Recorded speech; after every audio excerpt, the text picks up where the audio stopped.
Bom dia, queridos. Espero que vocês tenham passado uma ótima semana. E a gente vai dar continuidade ao estudo da calorimetria. Hoje a gente vai conversar sobre alguns detalhes a respeito da mudança de estado das substâncias. E o que vai mostrar isso para a gente é o famosíssimo diagrama de fases ou diagrama de estado. Maravilhoso! Vamos lá, queridos. Os diagramas de fases nos informam os valores de temperatura e pressão determinantes de cada fase da substância e de suas transformações. Esses diagramas são importantes porque a fase que determinado volume de substância se encontra tem relação direta com sua temperatura e sua pressão. Em um diagrama de estado, representamos a temperatura e a pressão nos eixos cartesianos, a temperatura na abscissa e a pressão na ordenada. Queridos, essa introdução está mostrando para a gente o seguinte: sempre que a gente vai fazer os exercícios de troca de calor, vocês vão lembrar bem, né, o assunto que a gente vem trabalhando. Vocês vão lembrar que quando a gente fala na água, por exemplo, a substância mais importante para a gente tem como referência temperatura de ebulição como 100 graus Celsius e a temperatura de fusão 0 graus Celsius. Porém, queridos, toda e qualquer substância da natureza, ela tem o valor alterado de qualquer mudança de estado, qualquer que seja a mudança, solidificação, liquefação, fusão, sublimação, vaporização, quando você tem uma alteração na pressão. Então, na aula de hoje a gente vai conversar sobre essas mudanças no valor da temperatura de mudança de estado de qualquer substância a partir da análise desses diagramas, tá? Diagramas de fases ou diagrama de estado. Ah, Igão, então não vai ser sempre que a água vai mudar, vai fundir a 0 graus Celsius e não é sempre que a água vai mudar do líquido para vapor. Com 100 graus Celsius não é, queridos. É óbvio que nos exercícios, né, que a gente faz de trocas de calor, esses valores vão se manter, porque ele está supondo uma pressão de 1 atm, uma atmosfera. Quer dizer, todas as trocas de calor que a gente faz estão ao nível do mar. A gente só está discutindo nessa aula uma questão prática para a gente analisar. Nessa foto desse primeiro slide, vocês vão perceber que a gente tem água em 3 estados ao mesmo tempo: líquido, sólido e tem vapor d'água aqui em cima. Vamos lá então, queridos, vamos entender o diagrama de fases. Todo diagrama de fase ele vai ser dividido nesses 4 quadrantes aqui. Tá? Vamos entender bonitinho cada uma dessas partes para ficar bem clara essa ideia da mudança de temperatura de fase em relação à mudança de pressão. Tá? Então, como falou lá no primeiro slide, queridos, aqui no eixo X a gente tem a temperatura e no eixo Y a gente tem a pressão. Essa primeira linha aqui, queridos, ó, AT, essa primeira linha AT, ela está dividindo o estado sólido do estado vapor. Como é que a gente chama essa mudança? Sublimação. Tanto de vapor para sólido, quanto de sólido para vapor. Tá? Então, de A até T, a gente chama essa curvinha de curva de sublimação. Segunda curvinha, queridos, a curva TC. Percebam que a curva de T até C, ela está dividindo o estado líquido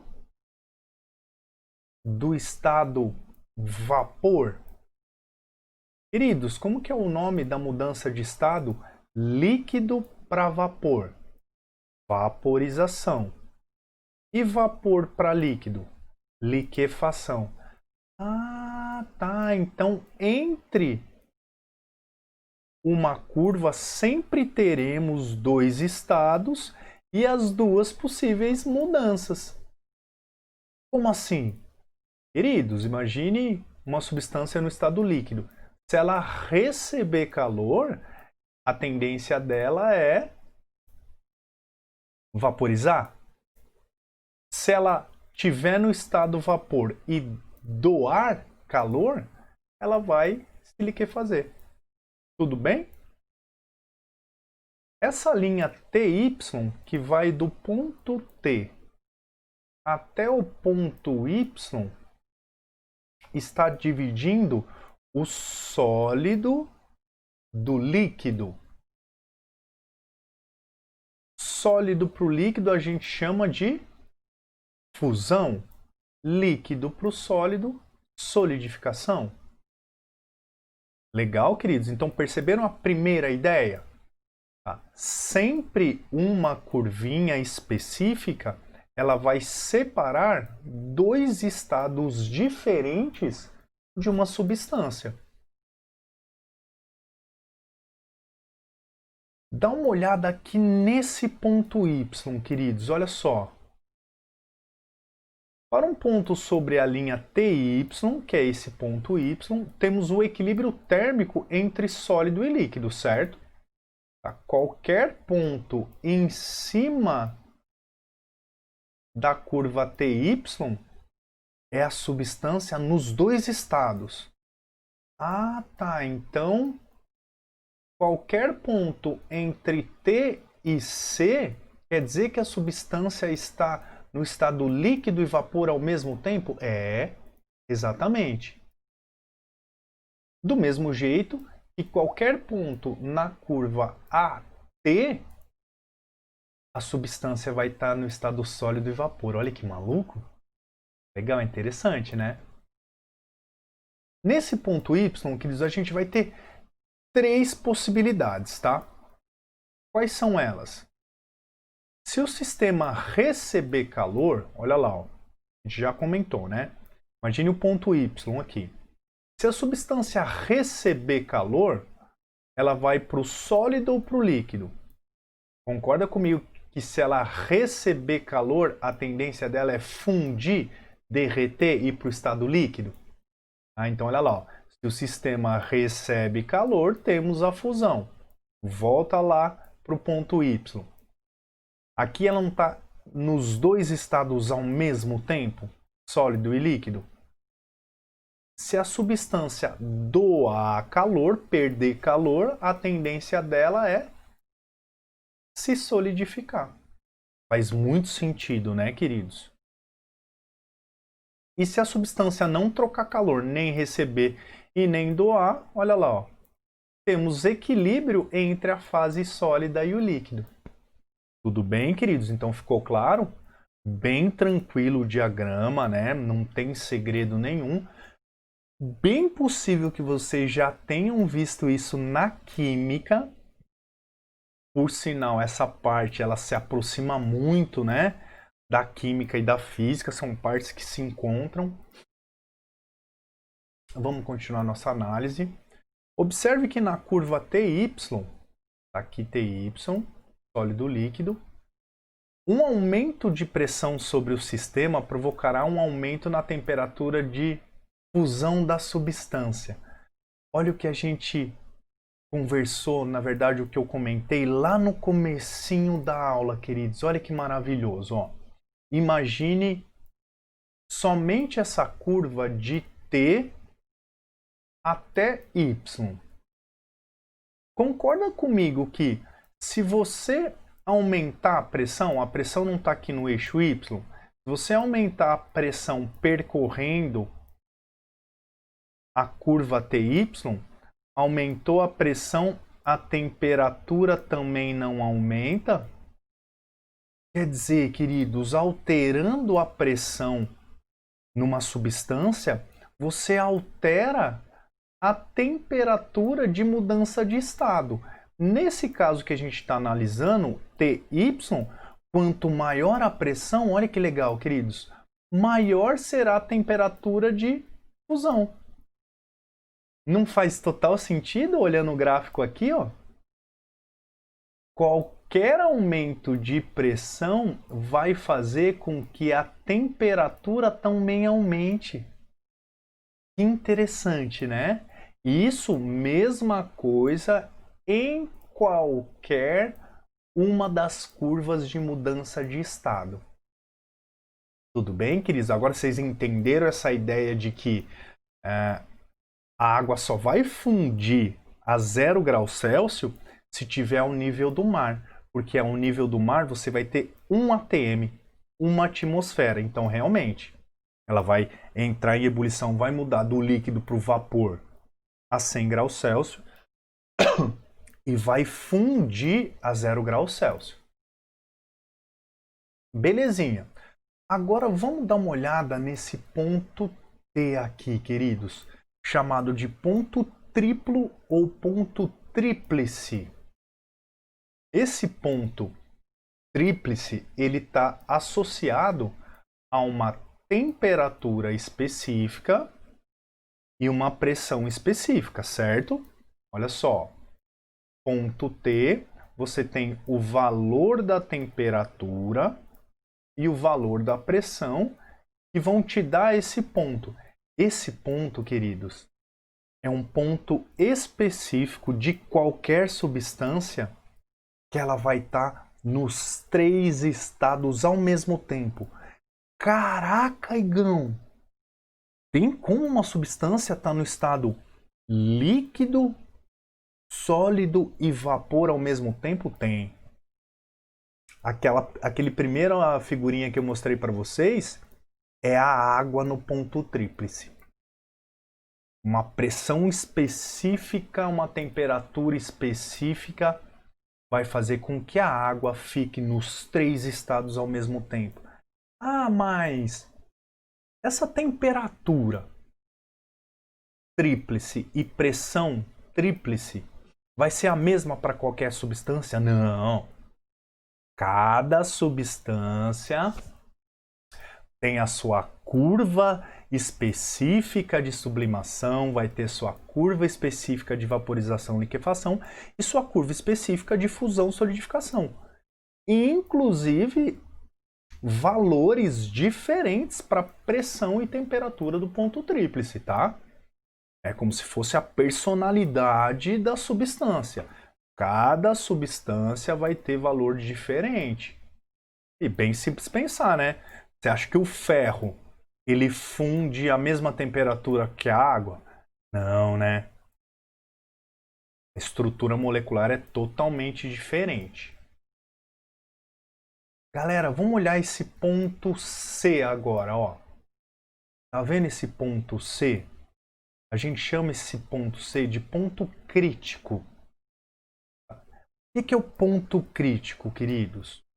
Esse ponto C, que ele está sempre no finalzinho da curva vaporização-liquefação, ele vai dividir 2 estados distintos da substância, vapor e gás. Agora, se vocês não viram na química ainda, vocês vão ver novamente, tá? Com certeza. Agora vocês vão entender a diferença entre o vapor e o gás.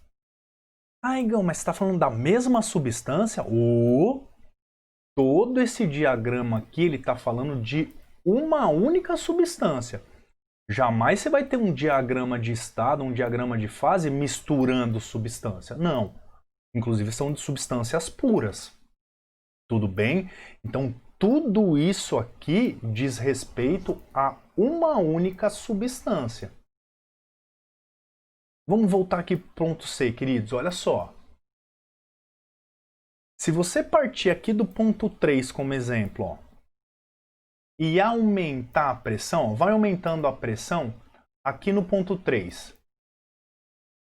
Concorda comigo que quando ele chegar aqui no ponto Z, ele vai estar no estado vapor e líquido ao mesmo tempo? Certo? Ele vai ficar em cima da curva de liquefação, né? Vaporização. Então ele vai estar nos dois estados ao mesmo tempo. Se você continuar aumentando a pressão, ele vai aqui para o ponto 2, ó. Tá? Ele vai aqui para o ponto 2, ou seja, ele muda de estado sem variar a temperatura. Caraca, tem como eu fazer uma substância mudar de estado sem modificar a temperatura? Tem. Ah, mas você falou que nas trocas de calor, quando uma substância começa a mudar de estado, a temperatura se mantém constante. Isso é uma verdade, queridos. O que eu estou mostrando para vocês é outra coisa. É outra coisa. É como se eu estivesse fornecendo calor sem que a temperatura mude. É isso que eu estou mostrando para vocês, ó. É como se fosse a substância recebendo calor sensível sem que a temperatura mude. Ou seja, queridos, o vapor, se você aumentar o vapor, pegar um recipiente com água, tá? Água líquida. Vamos pensar vapor d'água. Melhor, tá? Para ilustrar exatamente esse exemplo. Vamos pegar um recipiente, uma seringa. Vai colocar vapor d'água dentro de uma seringa. A gente vai vedar a pontinha da seringa e vai começar a pressionar o vapor. Se você conseguir uma força suficiente para aumentar bastante essa pressão, você vai perceber que a água ela vai se liquefazer dentro da seringa. Você vai ter vapor d'água se transformando em água líquida só pelo fato de você estar aumentando a pressão. Olha que lindo! Então você pode sim alterar o estado de uma substância simplesmente alterando a pressão. Porém, olha só. Se essa substância estiver aqui no ponto 4, você pode aumentar quanto você quiser a pressão, que ela não vai mudar de estado. Agora você sabe exatamente a diferença entre vapor e gás. E qual é a diferença? Qualquer substância no estado vapor, se você alterar a pressão, ela muda de estado. A partir do momento que você ultrapassou essa temperatura crítica aqui, ó, não adianta mais você modificar a pressão, que ela não muda de estado. Ah, mas como é que eu faço? Tem como mudar de estado? Tem, aí fornecendo calor, fornecendo energia térmica, aí você consegue. O que você não consegue no gás é mudar de estado alterando a pressão. Ficou clara essa ideia, queridos? Bem simples, né? Recapitulando, vapor altera, muda de estado com a mudança de pressão. Ultrapassou a temperatura crítica, não tem mais como você fazer isso. Fazer o gás mudar de estado alterando a pressão. Belezinha, queridos? Agora a gente vai conversar sobre um comportamento bem esquisitinho da água. Tão esquisito que ele é chamado de comportamento anômalo. Pouquíssimas substâncias da natureza têm esse comportamento. De que comportamento eu estou falando? Dá uma olhada, queridos. Concorda comigo que a grande maioria das substâncias, quando recebe calor, se dilata, aumenta o volume? A gente não utilizou essa noção de aumento de volume a partir da densidade para explicar as correntes de convecção? Então, a grande maioria, na verdade, a grande maioria das substâncias da natureza, quando recebem calor, a distância entre as moléculas aumenta, essa substância aumentando o volume, tem a sua densidade diminuída, tá? Tem a sua densidade diminuída. Não é isso que explica as correntes de convecção. Imagine aquela camada de ar que está em contato com o solo. Ela vai absorver calor por contato com o solo, vai aumentar de volume, diminuir a densidade, fica mais leve, menos denso, subiu. Aquela camada que está acima, mais fria, desce. Se aquece, fica menos densa, criando essas correntes convectivas. Tudo bem? Dá uma olhada na água, queridos. Só ocorre entre 0 e 4 graus Celsius. Olha que maluco. Aqui é um gráfico de volume por temperatura. Dá uma olhada o que está acontecendo, o que acontece com a água. Temperatura aumentando. 0, 1, 2, 3, 4. Pensa com carinho. Se fosse uma outra substância, né, a grande maioria das substâncias, aumentando a temperatura, ela não aumenta o volume? Dá uma olhada no que está acontecendo com a água. A temperatura está aumentando, queridos, e o volume está diminuindo. Olha que maluco. Não é por acaso que esse comportamento esquisitinho... esse comportamento só ocorre entre 0 e 4? No caso da água, né? Antimônio, prata, bismuto também tem esse comportamento anômalo, mas em outras faixas de temperatura, tá bom? Não é toda substância que tem esse comportamento anômalo, e cada substância que tem o comportamento anômalo ocorre em faixas diferentes de temperatura. É claro que a água, a mais importante, a substância mais importante para a gente, né, que a gente vai analisar. Agora vocês vão entender porque às vezes garrafa de água estoura no freezer. Olha que maluco. Vamos pensar o seguinte. Você colocou uma garrafinha com água dentro do freezer, beleza? Concorda comigo que dentro do freezer, ela tá, tanto a garrafa quanto a água, tá doando calor para o freezer. Se tá doando calor, a tendência é diminuir a temperatura, certo? Da garrafa e da água. Agora pensa com carinho, queridos. A hora que chega a 4 graus, pensa com carinho. Chegou a 4 graus, água e garrafa. De 4 para 3, a garrafa diminuiu o volume. Concorda comigo? Se diminuir a temperatura, a tendência normalmente não é diminuir o volume? Não é o que acontece com a água. Olha que maluco. De 4 para 3, a garrafa diminui, a água, plum, aumenta. De 3 para 2, a garrafa continua diminuindo de tamanho, a água, plum, aumenta o volume. De 2 para 1, a garrafa continua diminuindo o volume, a água continua se dilatando. Então, exatamente nesse intervalo, se estourar, com certeza é no intervalo de 0 a 4 graus Celsius. Isso até já caiu. O cara te perguntar numa questão conceitual, olha, qual é o possível intervalo de temperatura onde a garrafa de água estourou? Vai com certeza entre 0 e 4. Não tem outro intervalo onde isso possa ocorrer. Bem curioso, né, queridos? A questão é, por que que isso acontece? Por conta da molécula do gelo, queridos.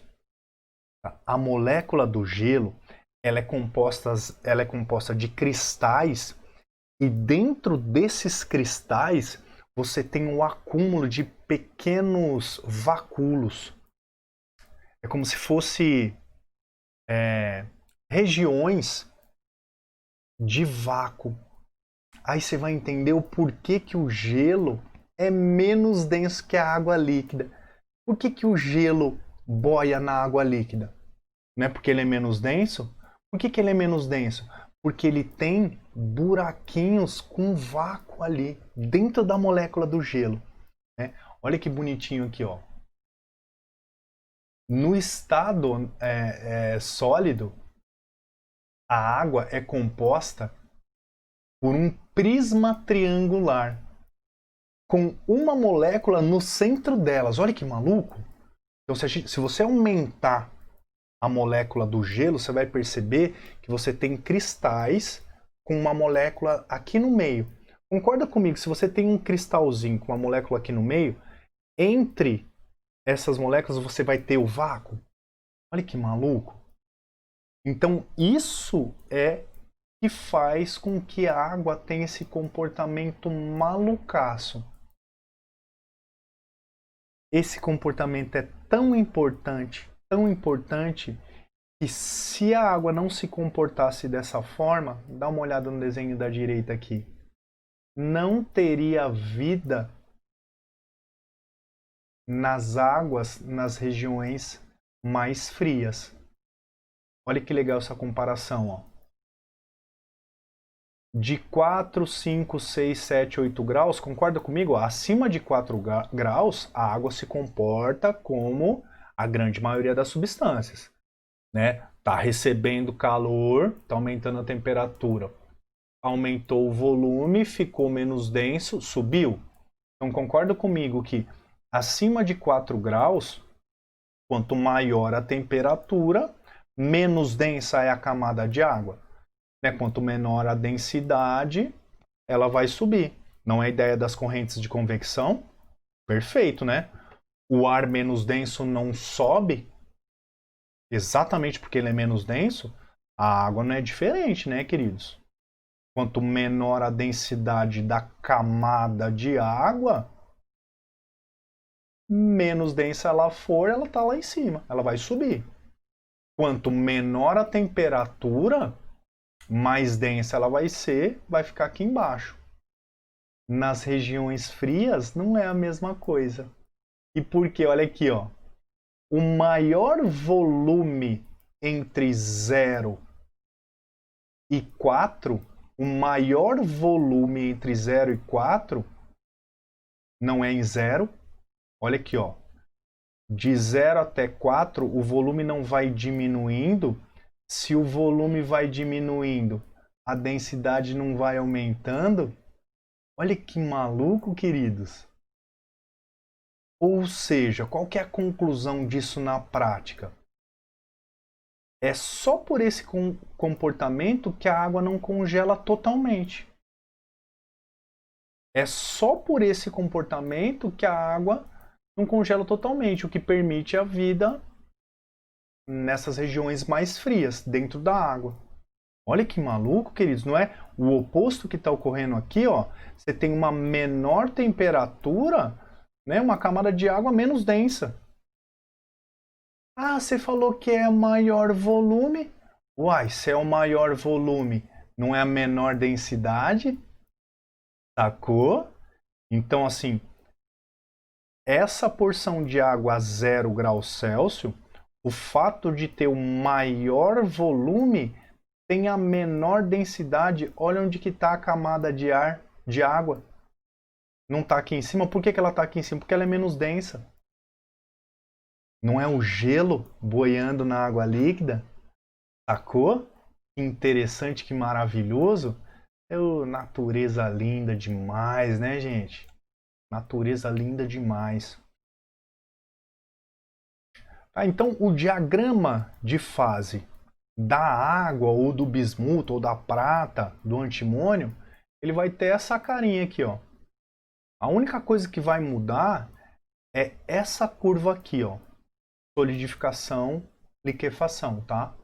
O resto fica tudo igualzinho, tudo bem? É só essa curvinha aqui que vai ficar um pouquinho esquisita, tudo bem? E para a gente fechar a aula de hoje, queridos, vamos explicar o funcionamento da panela de pressão? Quem inventou a panela de pressão foi um francês, Denis Papin. Ele, quando descobriu essa ideia, né? Na verdade, nem foi ele, vários cientistas, né, já vinham trabalhando e constatando que com a mudança da pressão, você altera as temperaturas de mudança de estado. Entenderam isso, né? Porque você está alterando, de certa forma, a estrutura molecular, queridos. É bem por isso. Você está alterando a estrutura molecular, ela vai mudar de estado numa temperatura diferente. Então, olha o que o Denis Papin imaginou. Caramba, vou fazer uma panela vedada, de modo que, com o aumento da temperatura, vai aumentar a pressão. Então, eu vou criar um recipiente onde a pressão vai ser muito maior que a atmosférica, a pressão externa. Caramba, se a pressão aumenta, lá no primeiro diagrama que eu mostrei para vocês, se a pressão aumenta, a temperatura de mudança de estado também não aumenta? Olha que fantástica a sacada. Normalmente a água ela não vai entrar em ebulição a 100 graus Celsius.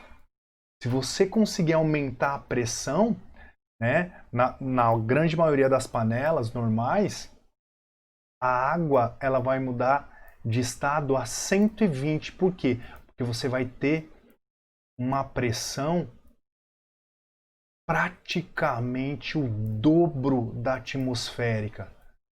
Caramba, mas qual que é a grande vantagem de você aumentar a temperatura de mudança de estado da água? Ao invés da água começar a vaporizar bastante, você vai ter a mudança a 120 graus Celsius. Por isso que os alimentos cozinham mais rápido. Você não vai ter uma temperatura maior?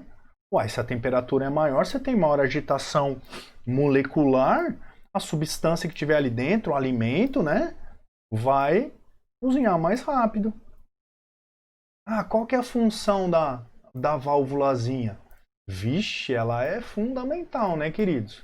Porque pensa com carinho. Se você fizer uma panela sem a válvulazinha, vai aumentando a pressão, vai aumentando a temperatura. 120, 130, 140, vai chegar uma hora que a panela vai estourar. Inclusive, vários casos, você já deve ter ouvido falar que a panela de pressão explodiu, né? Por conta na falha dessa válvula.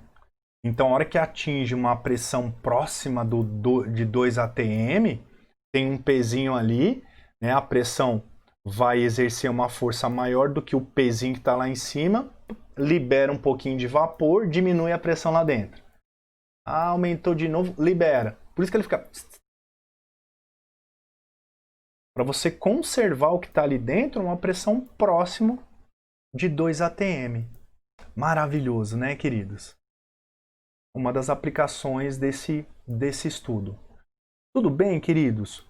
Na aula de hoje eu não vou dar exercício para vocês, porque vocês já têm aquela listinha que eu dei, né? Já estão bem atarefados. Então continuem fazendo essa listinha, que daqui a pouco no plantão eu tiro as dúvidas, tudo bem? Tanto da aula de hoje quanto dos exercícios que ficaram para trás da listinha. Beleza, lindinhos? Já Rastafari, positivas vibrações para vocês, o grande Haile, né? Haile Selassie, o imperador libertador do povo etíope, o verdadeiro Rastafari.